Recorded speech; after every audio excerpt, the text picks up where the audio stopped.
Assalamualaikum warahmatullahi wabarakatuh. Selamat datang. Kembali lagi dengan aku di review drama Korea plus kaitannya dalam teori psikologi. Kali ini aku akan review drama My ID Gangnam Beauty. Mungkin teman-teman di sini udah banyak yang nonton kali ya. Oke, langsung aja aku bacain sinopsisnya ya. Tokoh utama dalam drama ini yaitu Kang Mire. Ia memiliki rasa tidak percaya diri terhadap wajah dan tubuhnya karena ia sering dibully oleh teman-temannya sedari kecil, sehingga ia memutuskan untuk operasi plastik saat awal perkuliahan. Kemudian, pemeran utama laki-laki di sini bernama Do Kyung So, seorang pria tampan, kaya, dan merupakan anak dari pejabat dan peracik parfum terkenal di Korea. Ini kan ceritanya ya. Yang diidolakan banyak kaum lelaki maupun kaum perempuan. Tetapi Do Kyung So tidak pernah merasa bahagia karena keluarganya yang broken home. Jadi dia merasa malu dan akhirnya dia tidak punya teman, dia selalu menyendiri. Kalau dilihat-lihat, kedua tokoh ini sama-sama memiliki kecemasannya dengan masalahnya masing-masing ya. Nah, kecemasan ini dampaknya itu kan bisa macam-macam ya, bisa jadi stres atau bahkan memiliki gangguan yang lain. Nah, di sini aku akan bahas lebih ke Kang Mire. Di salah satu scene-nya menunjukkan bahwa ia memiliki gangguan makan. Nah, gangguan makan ini itu sebenarnya jenisnya ada banyak. Tapi kira-kira Kang Mire ini masuk yang mana ya? Selain Kang Mire yang memiliki gangguan makan pada drama My ID Gangnam Beauty, second lead perempuan yaitu Yoon Soo Ah itu juga memiliki gangguan makan. Jadi demi menjaga tubuh mereka supaya tetap langsing dan dipuji orang, mereka rela untuk makan banyak kemudian dimuntahkan kembali. Nah, jenis gangguan makan itu ada apa aja sih? Yang pertama ada pika, kemudian rumination, bulimia, anorexia, dan binge eating. Oke, kita bahas satu-satu ya. Yang pertama tadi ada pika. Jenis gangguan makan pika memiliki ciri-ciri sebagai berikut.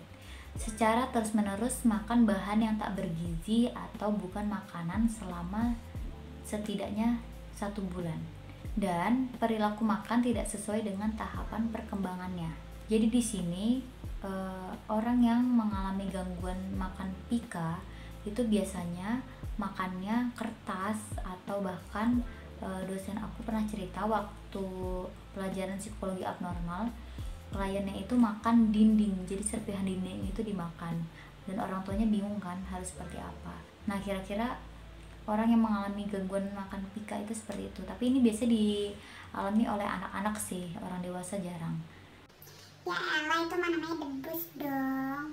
Bukan, kalau misalkan gangguan makan itu tidak terkait dengan budaya sosial atau ritual adat seperti itu, jadi gangguan makan jadi pika itu bukan debus ya. Yang kedua adalah ruminasi.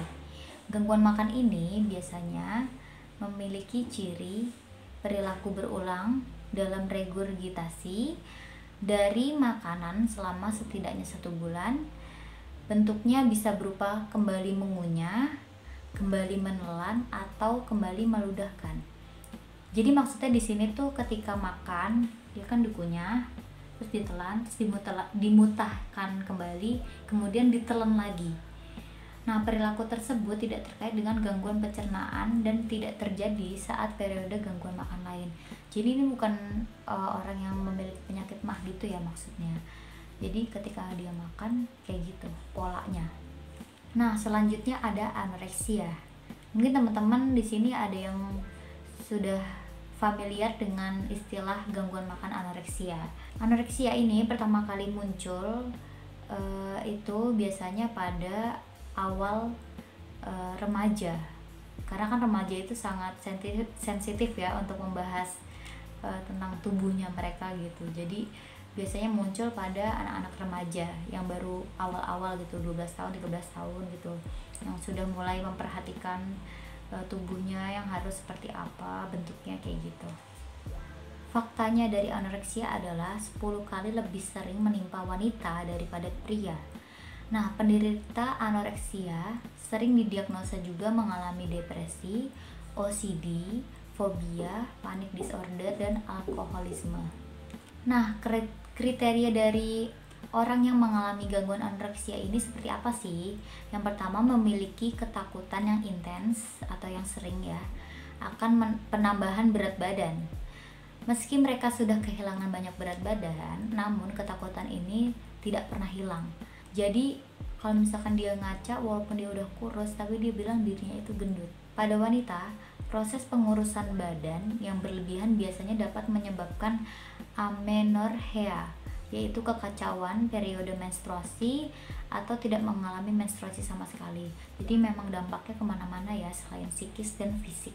Nah, jenis anoreksia ini dibagi lagi menjadi dua, yaitu ada restricting dan binge eating atau purging.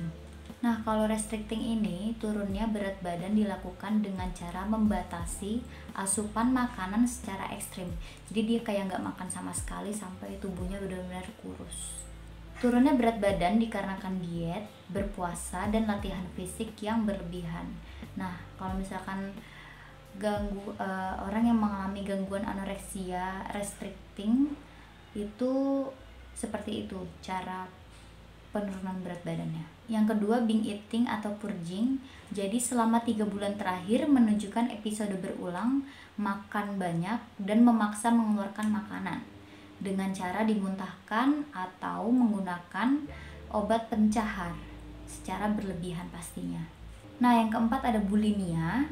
Mungkin teman-teman juga di sini sudah familiar ya dengan istilah bulimia, yaitu mengkonsumsi secara cepat sejumlah besar makanan diikuti oleh perilaku kompensasi seperti memuntahkan, puasa, latihan atau olahraga yang keras untuk mencegah berat badannya naik.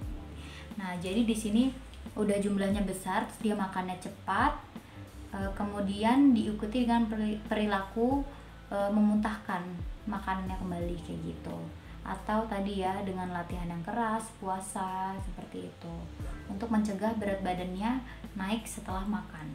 Nah, yang terakhir ini adalah binge eating, memakan sejumlah makanan secara berlebihan dalam waktu kurang dari 2 jam.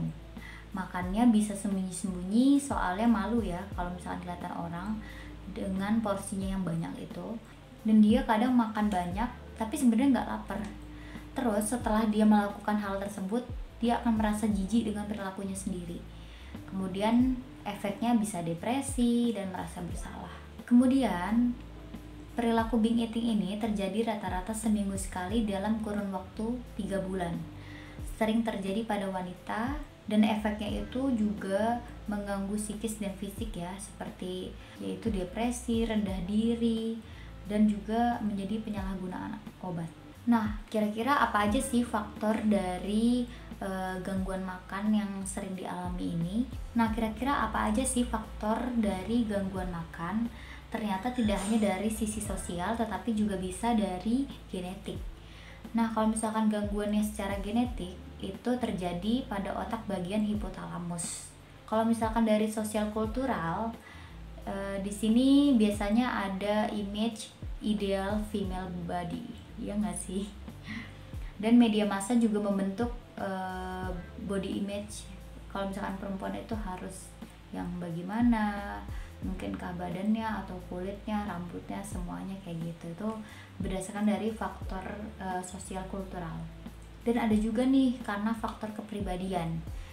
Misalkan si A itu merupakan orang yang memiliki kepribadian sangat patuh dan perfeksionis. Dan ditemukan juga dari hasil tes MMPI, penderita anoreksia dan bulimia sama-sama memiliki kepribadian yang neurotis, pencemas, dan self-esteem rendah. Oke, sekian dulu untuk hari ini. Semoga bermanfaat untuk kita semua. Untuk teman-teman, jangan lupa like, subscribe, dan juga komen bagi yang mau sharing pengalamannya atau menambahkan teori-teori yang lain. Oke, sampai sini dulu ya. Dadah.